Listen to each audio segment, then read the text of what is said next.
కోనసీమ జిల్లాలో AP CM Chandrababu అయితే పర్యటిస్తున్నారు. ముంతా తుఫాను ఎఫెక్ట్ అయినటువంటి ప్రాంతాల్లోనూ, అలాగే ఈ యొక్క సముద్ర తీర ప్రాంతంలో ఉన్నటువంటి అల్లవరం మండలం వాడల రేవులో ఉన్నటువంటి ఈ ఏదైతే పునరావాస కేంద్రాన్ని అయితే పరిశీలిస్తున్నటువంటి పరిస్థితి చూడొచ్చు. సీఎం చంద్రబాబు అయితే ప్రస్తుతం పునరావాస కేంద్రానికి చేరుకుని ఆయనైతే వాళ్ళతో పునరావాసంలో ఉన్నటువంటి బాధితులతో అలాగే సీఎం చంద్రబాబు అయితే ప్రస్తుతం పర్యటిస్తున్నటువంటి పరిస్థితి అయితే చూస్తున్నాం. ప్రస్తుతం సీఎం చంద్రబాబు ఇక్కడికి పునరావాస కేంద్రానికి చేరుకుని బాధితులతో ఇంటరాక్ట్ అవుతున్నటువంటి దృశ్యాలు, ఆయన చేతుల మీదుగా ఈ యొక్క తుఫాను పునరావాసంలో ఉన్నటువంటి వాళ్ళందరికీ కూడా నిత్యావసర సరుకులు, అలాగే 50 కేజీల బియ్యం, అంటే మత్స్యకారులకు సంబంధించిన కుటుంబాలకి 50 కేజీల బియ్యం, అలాగే సాధారణ కుటుంబాలకైతే ఎఫెక్ట్ అయినటువంటి ఏరియాల్లో 25 కేజీల బియ్యంతో పాటు అలాగే నిత్యావసర సరుకులు కూడా పంపిణీ చేసేందుకు ఆయన చేతుల మీదుగా ఇచ్చేందుకు అయితే ఇక్కడికి చేరుకున్నటువంటి పరిస్థితి అయితే కనబడుతుంది. ఆయన ప్రస్తుతం ఈ యొక్క పునరావాస కేంద్రంలో ఉన్నటువంటి వారందరితో కూడా మాట్లాడుతున్నటువంటి దృశ్యాలు అయితే చూస్తున్నాం.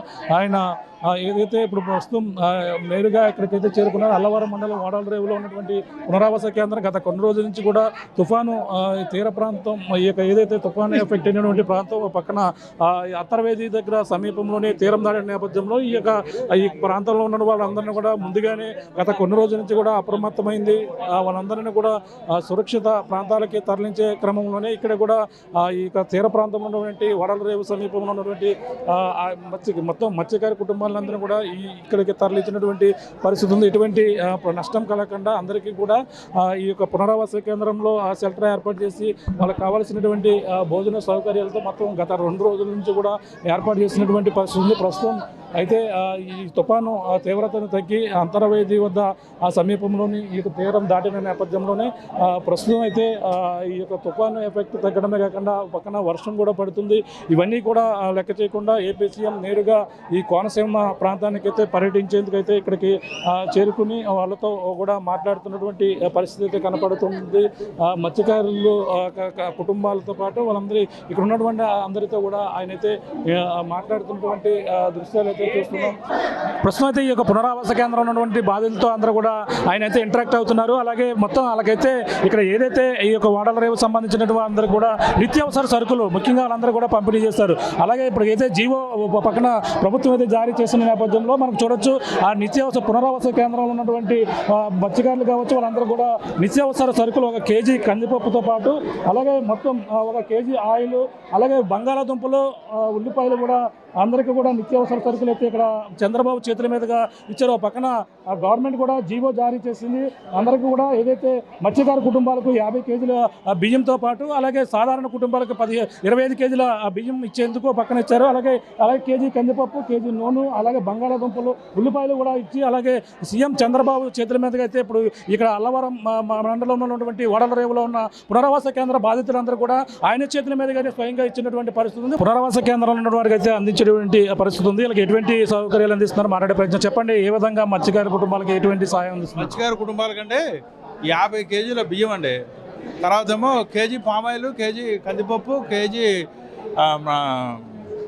మన ఆయిల్ ప్యాకెట్, తర్వాత ఏమో కేజీ షుగరు, కేజీ ఉల్లిపాయ, కేజీ బంగాళదుంప. ఇంతే. మొత్తం నేరుగా చేస్తున్నారా? ఇంటింటికి వెళ్ళి మీరు అందించే ప్రక్రియ ఏం చెప్పండి? లేదండి, అంటే గౌరవ ముఖ్యమంత్రి గారి చేతుల మీదుగా లాంఛనంగా ఇక్కడ ఇవ్వడం జరిగిందండి. తర్వాత అది ప్లాన్ చేసుకుని వాళ్ళకి ఇవ్వడం జరుగుతుందండి. నిత్యావసర సరుకులు మత్స్యకార కుటుంబాలకి ఎన్ని కేజీలు ఇస్తున్నారు, అలాగే సామాన్యులకి ఎన్ని కేజీలు ఇస్తున్నారు?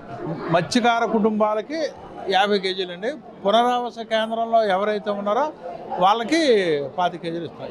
ఇక్కడ పునరావాస కేంద్రంలో ఉండాలి. అంటే ఈ నిత్యావసర సరుకు ఇస్తున్నారా, ఇంకా నగదు ఏమైనా పంపిణీ చేయాలని? నగదు అంటే మనిషికి 1000 రూపాయలు, పునరావాస కేంద్రంలో ఉన్న వాళ్ళకి మనిషికి 1000 రూపాయలు, 1000 రూపాయలు, మ్యాక్సిమం 3000.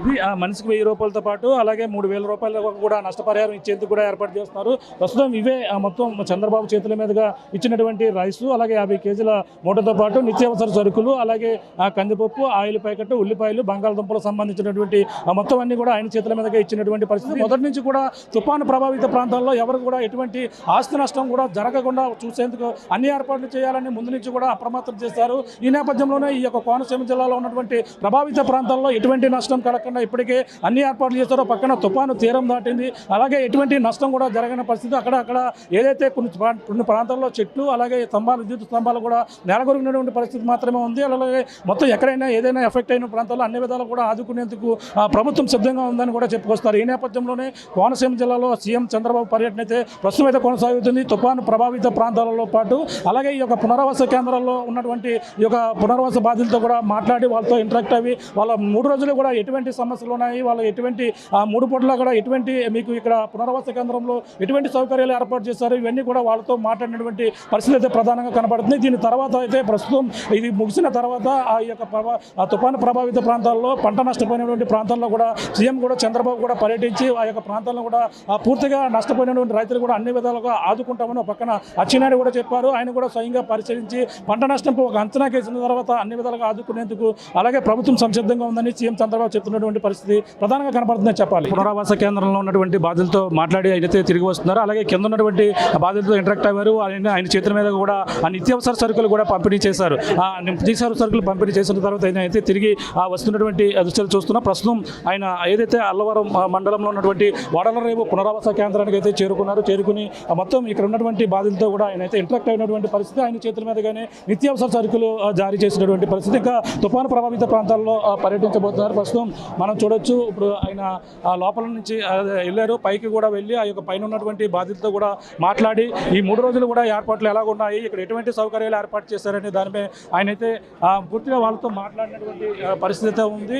అలాగే అంటే తుఫాను తీరం దాటే సమయంలో కూడా మొత్తం అందరినీ కూడా రిహాబిలిటేషన్ సెంటర్కి అయితే తరలించాలని ఒక పక్కన ఆదేశాలు ఇచ్చారు. ఆదేశాలు ఇచ్చిన ప్రకారంగానే ఆయన ఇప్పుడు ప్రస్తుతం ఆయన అన్ని విధాలుగా కూడా వాళ్ళకి సౌకర్యాలు అందించారా లేదా ఎటువంటి లోటుపాట్లు ఉన్నాయని కూడా పూర్తిగా అడిగి తెలుసుకున్నారు. వాళ్ళకైతే అండగా ఉంటాము, అలాగే నష్టపోయినటువంటి బాధితులకి అన్ని విధాలుగా తర్వాత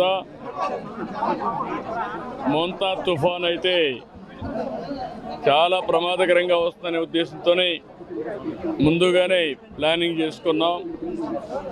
నాకు అనుభవం కూడా ఉంది. 96, 97 హరికేన్ తుఫాన్ వచ్చి ఈ ప్రాంతం అంతా కూడా అతలాకుతలం అయింది.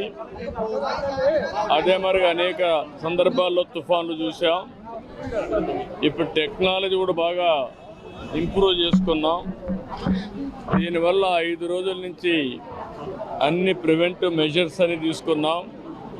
ఎప్పటికప్పుడు ప్రిపేర్నెస్ కూడా తయారు చేసి సమర్థవంతంగా దీన్ని హ్యాండిల్ చేసే పరిస్థితికి వచ్చాం. అయితే ఎక్కడైతే ఇక్కడ క్రాస్ అయింది, ఇక్కడ మాత్రం చాలా తీవ్రంగా గాలులు రావడం ఎన్ని వచ్చాయి. వర్షాలన్నీ ప్రకాశం జిల్లాలో, నెల్లూరు జిల్లాలో అక్కడ ఎక్కువ పడ్డాయి. ఏదేమైనా దీనివల్ల విపరీతమైన డ్యామేజ్ జరిగింది. రాష్ట్రానికి ఒక పెను విపత్తిది. అలాంటిది కొంతవరకు మనం కాపాడుకోగలిగాం. ఇంకా నేను భయపడింది ఇక్కడ కానీ అప్పుడు వచ్చినట్టు హరికేన్ లాంటిది వస్తే ఎన్ని లక్షల కొబ్బరి చెట్లు పోతాయో అర్థం కాదు. అవన్నీ మనం సరిచూచాం. ఈసారి ఎక్కడా ప్రాణ నష్టం జరగలేదు. నేను ఒకటే ఆదేశాలు ఇచ్చాను, ఒక్క వ్యక్తి కూడా చనిపోకుండా ప్రాణ నష్టం లేకుండా కాపాడాలని చెప్పి స్పష్టమైన ఆదేశాలు ఇచ్చాం. అదే సమయంలో ఆస్తి నష్టాన్ని కూడా నివారించమని చెప్పాం. చాలా వరకు అది సాధించగలిగాం. అదే మరి దగ్గర ఒక 2200 క్యాంపులు పెట్టాం. ఇవన్నీ పెట్టి దగ్గర ఒక 1,80,000 మందిని ఆ క్యాంపులకు కూడా తీసుకొచ్చి అక్కడంతా కూడా వాళ్ళకి అన్ని ఏర్పాట్లు చేశాం. ఏ విధంగా ఉందో ఒకసారి చూడడానికి వచ్చాను. నిన్నటి వరకు రాత్రి 12-1 గంట వరకు మానిటర్ చేశాం. ఈరోజు కూడా ఎక్కడికక్కడ ఇక్కడ చూస్తే కరెంటు మొత్తం పోతే దాన్ని కూడా ఎప్పటికప్పుడు అత్యవసర పరిస్థితులను ఆఫ్ చేశాం. మళ్ళీ రివైవ్ చేశాం. 4 సబ్స్టేషన్లు తప్ప అన్ని సబ్స్టేషన్లో కరెంటు కూడా ఇచ్చి అన్నది 2 గంటల లోపలనే మొత్తం కరెంట్ ఇచ్చే పరిస్థితికి వస్తున్నాం. అన్నీ కూడా పర్యవేక్షిస్తున్నారు. ఎప్పటికప్పుడు రియల్ టైం గవర్నెన్స్ ద్వారా పర్యవేక్షిస్తూ ఎప్పటికప్పుడు అన్ని శాఖల హెడ్స్ కూడా దీన్ని పర్యవేక్షిస్తున్నారు. కలెక్టర్ సమర్థవంతంగా పనిచేస్తున్నారు. చాలా వరకు ఒక మాటలో చెప్పాలంటే నేను చాలా తుఫాన్లు చూశాను, చాలా సంక్షోభాలు చూశాను. కానీ ఈసారి మాత్రం జిల్లా యంత్రాంగం, అదే మరి రాష్ట్రంలో ఉండే అధికార యంత్రాంగం, ప్రజాప్రతినిధులందరూ కలిసి సమిష్టిగా పనిచేశారు. ప్రజలకు పెద్ద ఎత్తున ఉపయోగపడ్డారు. రాబోయే తొందరలోనే మిగిలిన ఏవైతే ముందు ప్రిపేర్నెస్ వల్ల చాలా వరకు జటిలమైన సమస్యని చాలా సమర్థవంతంగా ఎదుర్కొన్నాం. నిన్న అందుకనే రెస్క్యూ కూడా మీరు చూస్తే 2 తప్ప ఎక్కడ చనిపోయే పరిస్థితి లేకుండా మనం కాపాడుకోగలిగాం. ఇప్పుడు వీళ్ళందరికీ రిలీఫ్ కానీ మనం అనుకున్న ప్రకారం ఇవ్వాల్సిన అవసరం ఉంది. అవి కూడా ఆదేశాలు ఇచ్చాను, తొందరలో పూర్తి చేస్తాను. రాష్ట్రం మొత్తం మీద శ్రీకాకుళం నుంచి తిరుపతి వరకు మోస్ట్ ఎఫెక్ట్ అయిన తుఫాన్గా ఇది ఉంది. మీరు ఏరియా సర్వే కూడా చూశారు. హైయెస్ట్ ఏ జిల్లాకి ఎక్కువ డ్యామేజ్ జరిగే అవకాశం అంటే రకరకాలుగా ఉంది. వరి పంట కొంతవరకు దెబ్బతినింది, హార్టికల్చర్ పంట కొంత దెబ్బతినింది. కొన్ని జిల్లాల్లో విపరీతంగా వర్షాలు పడ్డాయి. ఈరోజు నెల్లూరు, ప్రకాశం, బాపట్ల దగ్గర పరచూరు ఆ ఏరియాలో నేను ఏరియల్ సర్వేలో కూడా చూశాను. ఎక్కువ నీటితో మొత్తం కూడా ముంపుకు గురైంది. ఇక్కడికి వచ్చే కొద్దికి గాలి విపరీతంగా వచ్చింది. అది కూడా ఒక 70-75 కిలోమీటర్ల స్పీడే వచ్చింది. అదే కానీ ఇంకా ఎక్కువ వచ్చుంటే మన కొబ్బరి చెట్ల కంటే ప్రమాదం వచ్చేది. ఆ పెను ప్రమాదం తప్పే పరిస్థితికి వచ్చేది. అయితే అన్నీ కూడా ఎన్యూమరేట్ చేస్తాం. కొంత నష్టం జరిగింది.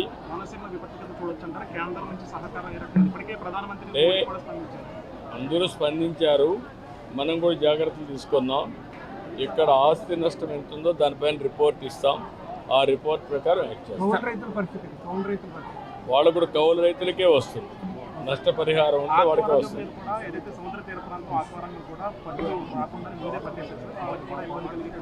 మొత్తం మీకు అన్ని విషయాలు కూడా అనలైజ్ చేసుకుంటాం. మీరు గుర్తుపెట్టుకోవాల్సింది పెను ప్రమాదం చాలా తీవ్రంగా ఉంటుందని ఎస్టిమేట్ చేశాం. తీవ్రత తగ్గింది, నష్టం అంతా తగ్గలేదు, కొంత ఉంది. అన్ని బేరీ చేసుకున్నాం. దాని ప్రకారం ఇప్పుడు మీరు జిల్లా యంత్రాంగాల దగ్గర నుంచి ప్రజాప్రతినిధుల నుంచి 24 అవర్స్ పరిగెత్తించారు. క్షేత్రస్థాయిలో కూడా అదే పరిస్థితిలో ఇక్కడ పనిచేశారు. మీరు మాట్లాడారు బాధితులతో, వాళ్ళు అందరూ సాటిస్ఫై అయ్యారు. వేరే సమస్యలు ఉన్నాయి తప్ప ఇక్కడ మాత్రం అందరూ హ్యాపీగా ఉన్నారు. 3 రోజులు భోజనం కానీ వస్తువులు కానీ అన్ని విధాల హ్యాపీగా అన్నీ కూడా ఏవైతే మనకు ఉండింది 2-3 రోజులు ఇక్కడికి వచ్చారు. వాళ్ళకు 3,000 రూపాయలు బియ్యం, నిత్యావసర వస్తువులు నుంచి పంపిస్తున్నాం. ఇక్కడుండే ఫిషర్మెన్ కమ్యూనిటీకి ఇబ్బందులు ఉన్నాయి. 3-4 రోజులు వేటకు పోలేదు. అందుకే 50 కేజీల బియ్యం వాళ్ళకి స్పెషల్గా వాళ్ళకు కూడా ఇస్తున్నాం. అదే మరి చేనేత కార్మికులకి, మత్స్య కార్మికులకి అదనంగా 50 కేజీలు ఇస్తున్నాం.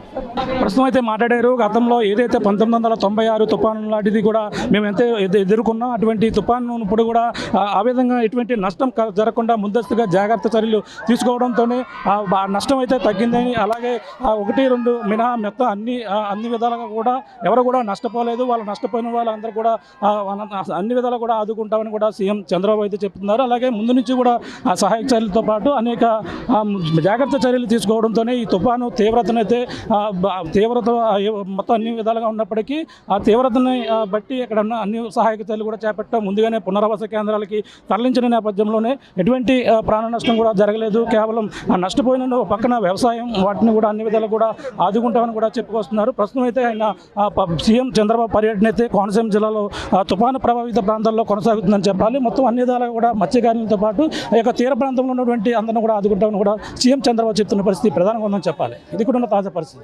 తెలుగులో న్యూస్ కి ఫాస్టెస్ట్ యాప్ ఇప్పుడు టోటల్లీ న్యూ అవతార్లో జస్ట్ 5 సెకండ్స్ లో కంప్లీట్ న్యూస్. సోషల్ మీడియాలో ట్రెండ్స్ కి one stop solution. Live TV app voice search option తో ఇప్పుడే డౌన్లోడ్ చేయండి లేదా అప్డేట్ అయిపోండి. యాప్ లింక్ డిస్క్రిప్షన్ లో ఉంది.